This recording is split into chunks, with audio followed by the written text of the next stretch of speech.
주토피아와 토이스토리 수준으로 호퍼스는 거의 완벽한 평점으로 개봉했으며 최근 몇 년간 최고의 애니메이션 영화 중 하나입니다.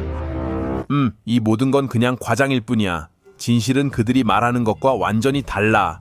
친구야, 그래, 이 영화는 예쁘고 좋은 아이디어도 있고 여러 가지가 정말 잘 작동해. 하지만 그렇다고 해서 세계 제8의 불가사의에 대해 이야기하는 건 아니잖아. 그럼 호퍼스가 사람들이 말하는 것만큼 정말 그렇게 좋은 거야? 좋아. 이 영상에서는 호퍼스가 정확히 무엇을 잘했는지, 어떤 점이 좀 이상하게 느껴지는지, 그리고 정말 보러 갈 가치가 있는지 알아볼 거야. 참고로 이 영상에는 약간의 스포일러가 있을 수 있지만 영화를 망칠 정도는 아니야. 우선 호퍼스가 도대체 뭐야? 기본적으로 이야기는 동물에 집착하는 한 대학생이 자신의 의식을 로봇 비버의 몸으로 옮기게 되는 과정을 따라가.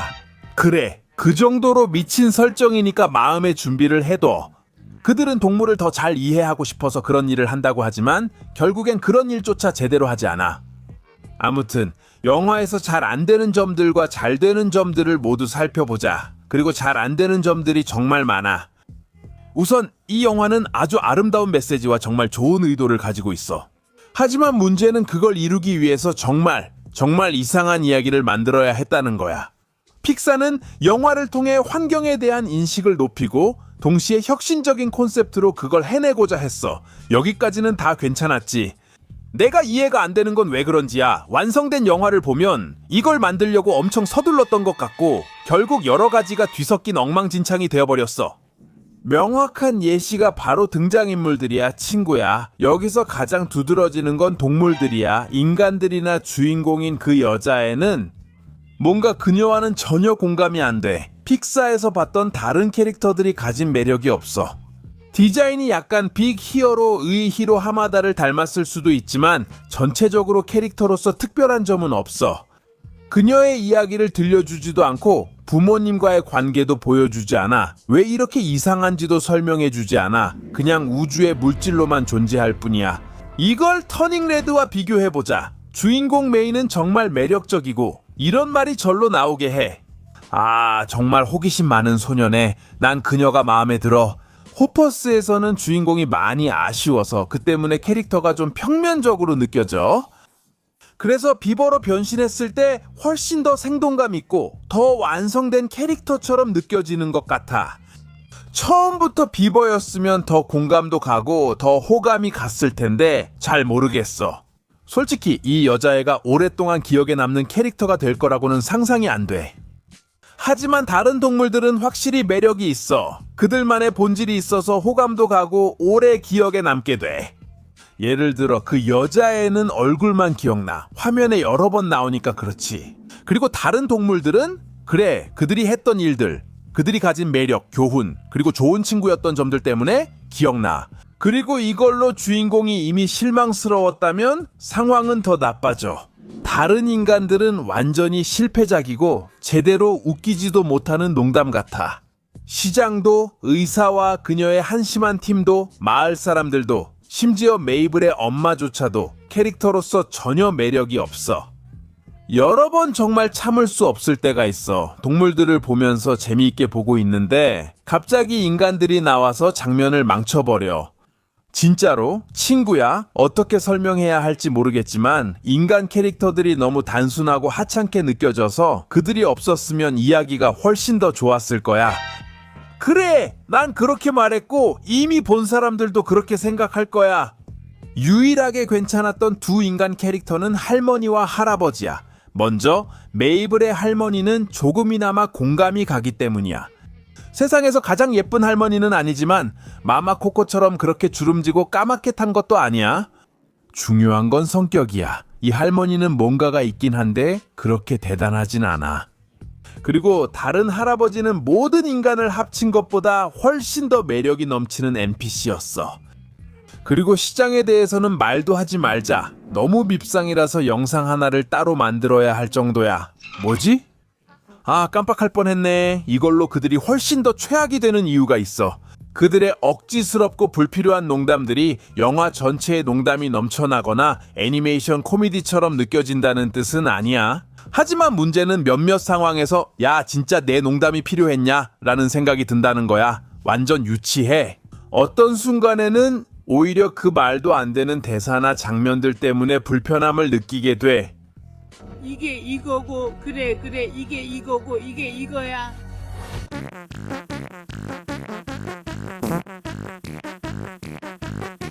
하지만 한 가지 분명히 해둘게. 이런 건 항상 인간들한테만 해당돼. 동물 관련 농담들은 그건 진짜 만점이야. 이제 잘 안 됐던 점에 대해 이야기해야 해요. 이야기와 관련해서요. 흥미로운 시작이 있어요. 메이블과 그녀의 문제, 그리고 임시 해결책을 소개하죠. 하지만 그 다음부터는 모든 게 뒤죽박죽 뒤섞이기 시작해요. 그러니까 아주 단순한 이야기로 시작했다가 갑자기 훨씬 더 복잡하고 극적이고 과장되게 변해요. 그래서 일어나는 많은 일들이 정말 말도 안 되게 느껴질 정도예요, 진짜로. 이 영화와 이 여자애가 일으킨 모든 문제는 단순한 변덕 때문에 생긴 건데 5분도 안 돼서 끝낼 수 있었던 일이에요. 그냥 멍청한 시장한테 정식으로 요청만 했어도 됐을 텐데요. 그리고 더 이상 자기 도시의 모든 동물들과 인간들을 거의 멸종시킬 이유도 없었겠죠? 그리고 모든 게 너무 뒤죽박죽이어서 사실상 제대로 된 악당은 존재하지도 않았어요. 처음에는 시장이 숲을 파괴하려고 해서 악당인 줄 알았는데 알고 보니 오히려 그 소녀가 떼를 쓰고 있었던 거였어요. 그럼 시장이 나쁜 사람이 아니었던 건가요? 도대체 무슨 일이 있었던 거죠, 여러분? 여기서 완전히 헷갈리게 됐어요. 가장 어이없는 건 영화 거의 끝부분에 갑자기 악당을 등장시켜서 적대자가 없는 이야기처럼 느껴지지 않게 하려고 했다는 거예요. 진짜로 마치 챗GPT가 이 영화를 만든 것처럼 보여요. 영화를 다 만들고 나서야 오! 이런 우리 악당이 없네 형 하고 깨달은 것 같아요. 그건 정말 말도 안 됐어요. 픽사가 이 영화를 만들 시간이 너무 부족했던 건지 무슨 일이 있었던 건지 잘 모르겠어요. 왜냐하면 결론을 내리지 않은 부분이 너무 많았고 무슨 일이 있었는지 설명도 해주지 않았어요. 그냥 메이블의 부모님이 사라졌고 영화는 그렇게 끝나버렸어요. 그리고 아스타라 비스타 베이비조차도 없었어요. 픽사 영화에서 가장 중요한 요소 중 하나인 그렇게 기억에 남는 음악도 없었죠. 영화가 시작하기 전에 토이스토리5 광고를 틀었어요. 그리고 그 노래가 시작하자마자 오 세상에 친구야 이제 우디도 대머리가 되겠네 나는 점점 더 나이를 먹고 있구나 라고 생각하게 돼요. 하지만 호퍼스에는 그런 게 전혀 없어요. 당신을 감싸거나 다차원 심포니 오케스트라에 있는 듯한 느낌을 주는 사운드 트랙도 없죠. 유일하게 있었던 노래는 조지 왕이 모임에서 모두를 춤추게 했을 때와 그 후 파티에서였어요. 그게 전부예요. 그리고 그 노래들도 조지 왕이 낡은 녹음기에 틀어놓은 거였어요. 마치 유튜브에서 저작권 없는 댄스 음악을 검색해서 틀어놓은 것처럼요.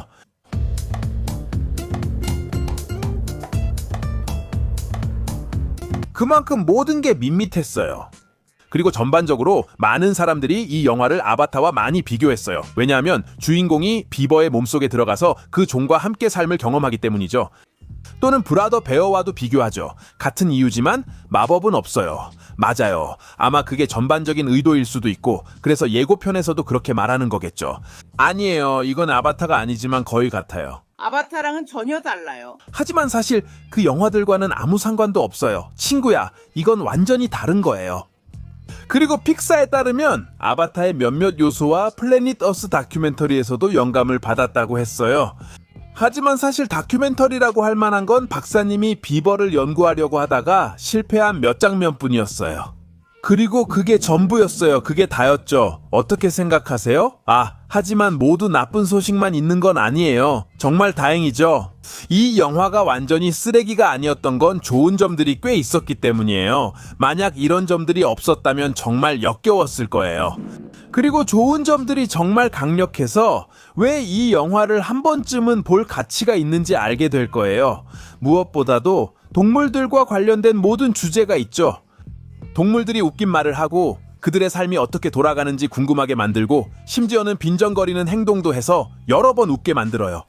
친구야, 내가 정말 잘 기억하는데 비버 버전에서 메이블과 처음으로 대화한 동물이 그녀에게 올리라고 불렀어. 그리고 나서 모든 닭들이 안녕 아가씨 너 솔로야? 언제 시간 돼? 라고 말하고 있었어.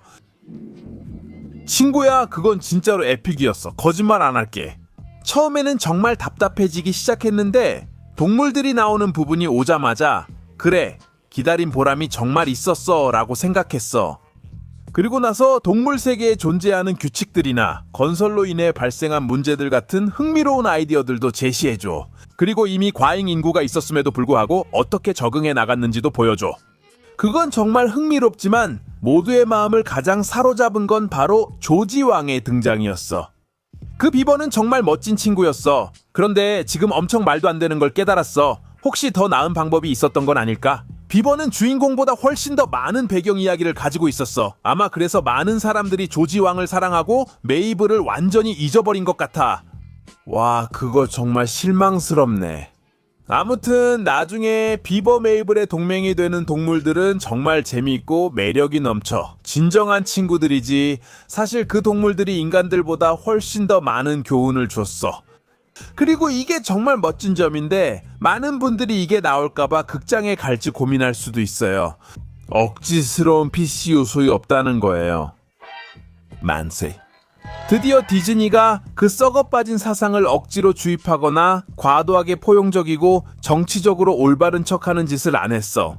그러니까 이제 더 이상 걱정하지 마. 친구야, 그런 건 전혀 안 나와. 전체적으로 메시지는 정말 아름다워.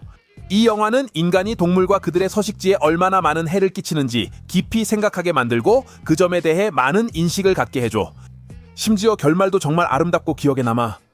디자인과 애니메이션도 마찬가지로 만화 같은 스타일이 독특한 개성을 더해줘서 매우 흥미롭고 신선해. 심지어 숲속에 있는 듯한 느낌까지 받을 수 있다고 할 수 있어. 그리고 내가 꼭 말하고 싶은 건 아마도 이 영화가 살아남을 수 있었던 건 애니메이션 위 베어 베어스의 창작자인 다니엘 청이 참여했기 때문일 거야. 이 멋진 사람은 이미 동물의 시각에서 이야기를 전하는데 많은 경험이 있었고 그 점이 영화에 분명히 잘 드러났어. 그러니까 다니엘이 호퍼스를 재앙에서 구해낸 것에 박수를 보내자. 결론적으로 볼 가치가 있냐 없냐는 내 상황에 따라 달라. 그냥 실망하지 않을 영화를 보기 위해 극장에 가고 싶다면 그래, 가서 즐겁게 시간 보내기엔 괜찮은 영화야.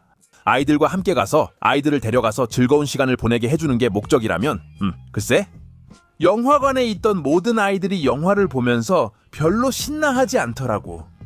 내가 가장 많이 들은 얘기는 할머니, 할아버지에 관한 거였어. 진짜로 그냥 애들이 와, 저건 할머니야, 봐, 내 할머니야, 봐, 저건 할아버지야, 이런 말만 하더라니까. 내가 들은 건 그것뿐이었어. 그 외에는 그냥 다른 얘기들을 하고 있었고 영화의 몇몇 부분에서는 좀 산만해 하더라고. 호퍼스를 다시 보겠냐고요? 아마도 다시 보지는 않겠지만 그렇다고 해서 본 걸 후회하지도 않아요. 이미 호퍼스를 본 사람에게 다시 그 영화를 보고 싶은지 아니면 라이트닝 맥퀸을 다시 보고 싶은지 물어본다면 분명히 대부분이 라이트닝 맥퀸을 선택할 거라고 확신해요. 그러니까 그냥 시간 보내고 싶거나 메이블 할머니와 몇몇 동물들 때문에 조금 울고 싶다면 호퍼스가 딱 맞을 거예요. 아, 그리고 혹시 궁금하다면 영화에는 카피바라는 나오지 않아요.